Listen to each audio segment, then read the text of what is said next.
All right, guys, we're gonna do our first clay demonstration. In your buckets, you will have several tools. You'll have a cup for water. Try and make this last as long as you can. If your cup breaks, I will give you a new one, no big deal.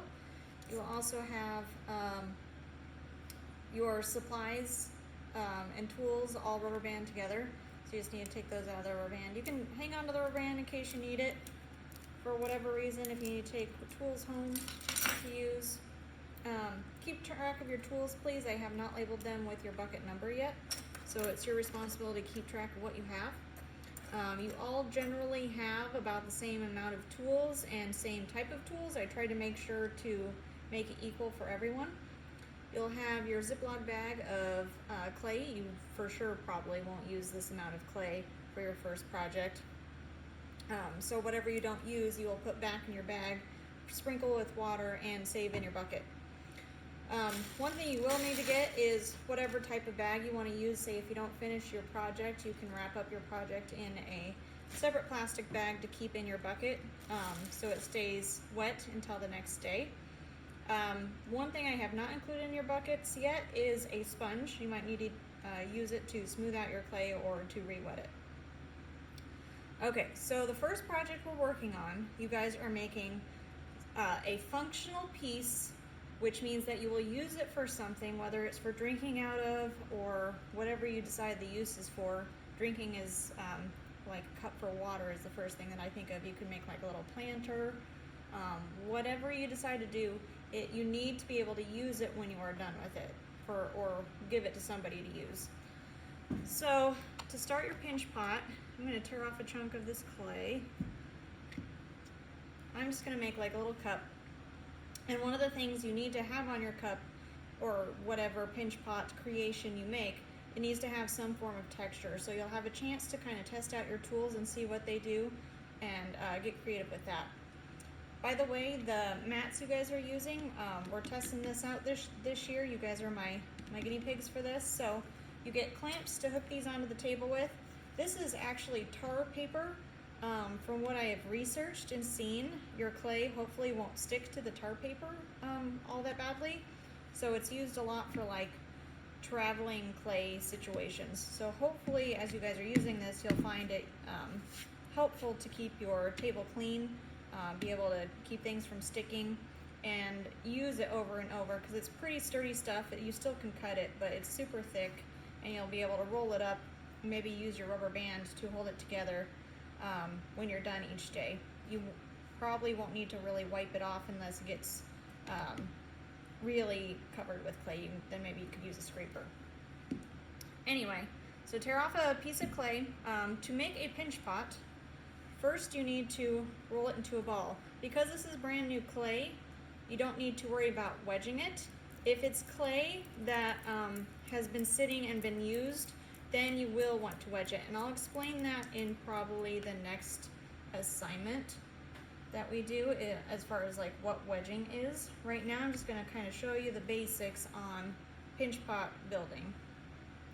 So I'm just kind of smoothing out any sort of weird bumps or cracks I might have on here, because it will be a little bit easier to manage if I don't have them to start with. So, and it doesn't need to be a perfect ball to start, just kind of a ball shape. Now to make a pinch pot, you stick your thumb in the center of your ball and hold it with your other hand, so kind of cradle it there. And you want it to go about 3/4 of the way down, so not all the way through. You shouldn't feel your thumb punch through the bottom. And then you're going to take your thumb and your fingers and do a pinching motion. So you pinch and you turn, pinch, turn, pinch, turn. And you do this on the bottom of your pinch pot. And then after you get the bottom good and pinched, then you do the middle and then the top. And you can kind of, after a while, start to switch up your fingers. Sometimes I like to switch to the other hand because I am in the beginning of getting arthritis and I can't pinch with just the same fingers all the time anymore. So what I'm checking right now is I'm going through and I'm seeing if there's any spots that are thicker than others. You want all the walls of whatever pinch pot your creation you're making to be relatively the same. That way it'll dry all the same.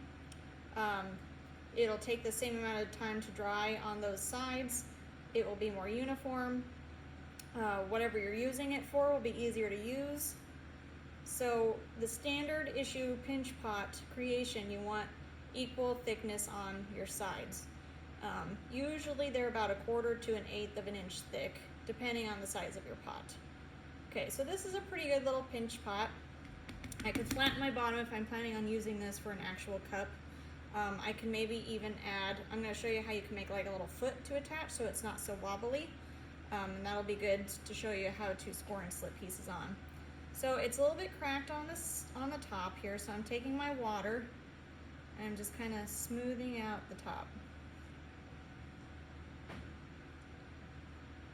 I'm just making the top here look a little nicer, so if I wanted to use this for a drinking cup, it will be nicer to put my mouth on when it's all finished. If you have spots that are sharp or cracked on a cup you're planning on using to drink out of, that will not be a good situation. So make sure you're smoothing it out where you will probably drink from it. Okay, so this is a very basic little pinch pot.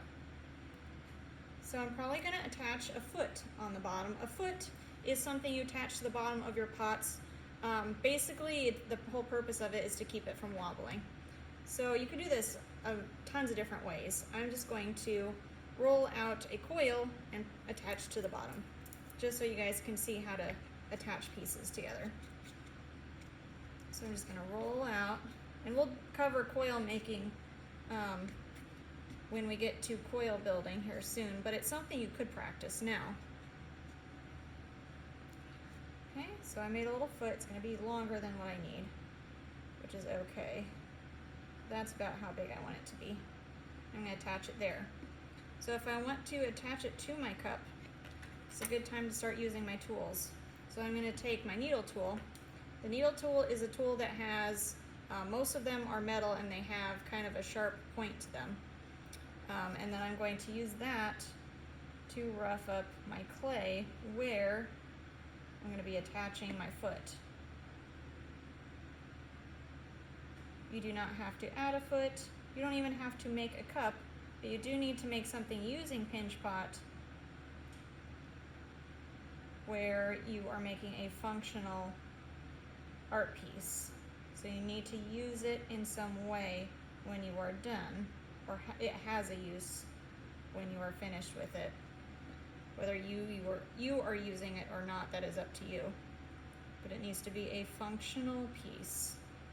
And you need to use the pinch pot building method, which was the stick your thumb and pinch around in order to create it. But other than that, what you make is entirely up to you. You will need to include something, and I'm going to show you here in a second. So I'm going to add some water. And this is where the sponge would come in handy if I had it at the moment. I could use the sponge to wet my clay. You don't want it super sopping wet because then it gets really slimy and it wants to slide off everywhere, but you just need it wet enough that it's going to stick. So then I'm going to kind of just press it on there, attach it to the bottom, and then if you want to add an extra level of security, it's probably good and attached right now, but if I was worried about it coming off, I could take one of my other tools that has kind of more of a round tip to it, and I can stitch it. So I could pull the clay from my foot down into my pot all the way around. And not only does that make it look a little nicer, it also ensures that it will be attached. So I could do it on the outside and the inside if I want to. I could take my finger and kind of smooth that area out. Again, this would be a good use for your sponge. Oop. So I didn't stitch that very well over there, so I gotta fix that.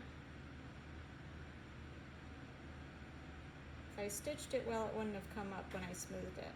So I missed that spot there. That's what I get for trying to be fast.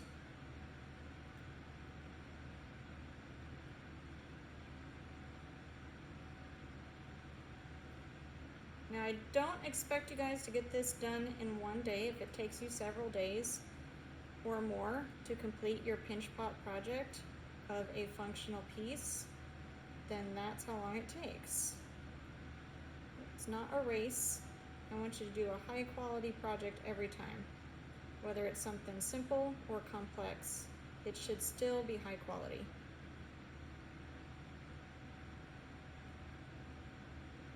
Okay, so I'm going to stitch it on the inside just for that extra level of security. I might use a different one though. Might use this one that has a little bit more of a rounded edge to it.